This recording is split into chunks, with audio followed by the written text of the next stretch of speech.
نو مال ډاکټر صاحب راته وایه څنګه خبره ده؟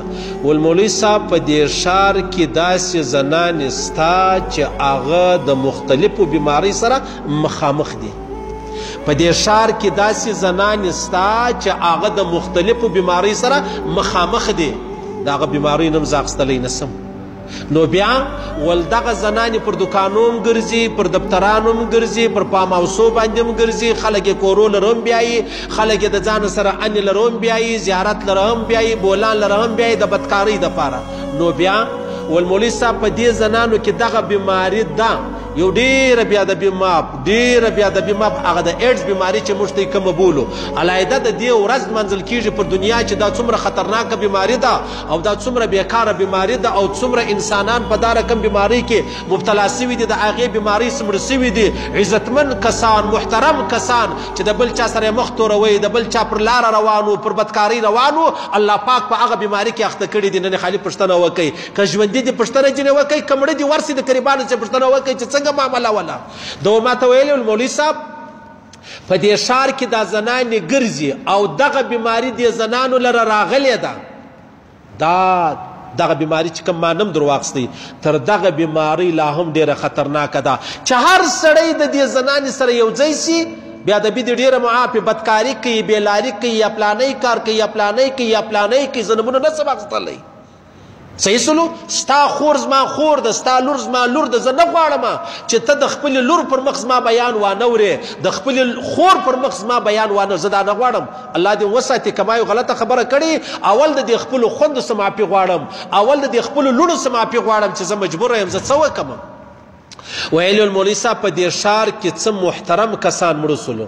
دا داسې بیماري ده چې خالي 2 میاشتې ټیم سړي ته ورکوي، خالي 2 میاشتې سړي ته ټیم ورکوي. او په دې ښار کې یو کور در ښیم، بل کور در ښیم، بل کور در ښیم، پلانی مړ سو، پلانی مړ سو، پلانی مړ سو، هېڅ چاته دا درک نه دی معلوم چې د چیز څه مړ سو. ما ته را معلومه دغه دا بیمارۍ څه مړ سو. اوس موږ چاته دا کورنۍ ته ویلی سو چې دا ولې مړ سولو؟ زه په خبر یم، زه ډاکټر یم چې دې سړي ته کومه ناجوړي ورلوېدلې وله. نن په دې ښار کې چې خلک وژل کېږي، محترمې کورنۍ دي، عزتمنې کورنۍ دي، هغه وژل کېږي، هغه مري، څوک یې نه وژني. خدای په خپله یو ناجوړي ورباندې راشي په 2 میاشتې اندر کې دی ولاړ شي مړ شي. بس نو حاجي صاحب مړ سولو، انو پلانی مړ سو، پلانی انو ونسي جنت. څه کیسه وه؟ د زړه دوره پر راله. څه کیسه وله؟ اټیک ورباندې رالی. څه کیسه وله؟ هارټ اټیک سولو. هېڅ هارټ اټیک نسته، هېڅ د زړه دوره نسته. دغه بیماري ده چې خلک په بدکارۍ اخته دي، د هغه زنانو سره هسې یو رقم یو ځای سي، یا د خولې د خوا یا بېادبي ماپ، یا څنګه یا څنګه یا څنګه. دا بیماري چې د هغه دی څه به کېږي، په هغه بیماري کې مبتلا کېږي، 2 میاشتې بعد هغه سړی مري، هېڅ چاته پته نسته چې دا ولې مړ سو. زه در ښیم مولوي صاحب خپل قوم خبر کا، حالانکې دی اسماعیلی ولو، دی زموږ د مذهب وله نه. صحیح سولو؟ ذمواره سړی ولو، د زړه درد یې درلودی. ما ول الله اکبر، الله اکبر، څنګه خبرې دي، څنګه معامله ده. نن دی ما ته وایي مولوي صاحب په دې ښار کې ذمواره کسان نسته. خو ما د څو کسانو سره مشوره وکړه، مال دا مولوي صاحب سره ملاوېږم، ول د ده سره ملاو سه بل څوک غواړي هم نه. زه چا لره ورغلم دروازه یې نه راخلاصوله، زه چا 10 واره پلاني غټ سړي لره ورغلم، ولاکې زما سره ملاقات کوئ. ما دا خبر ورته ښووله چې ستا په وطن کې، ستا په کور کې دا مشکل راغلی، دا مشکل له منځه وباسئ. او زنان هم د باره سره راغلي دي، زموږ د دې خپل صوبې نه دي، د بلې صوبې سره راغلي دي، په هغه بیمارۍ باندې مبتلا دي. او دا رقم په 2 میاشتې کې یو محترم سړی مري، بیا به دا جنازه وړل کېږي، بیا به نو مولوي زه وکئ او دعا وکئ.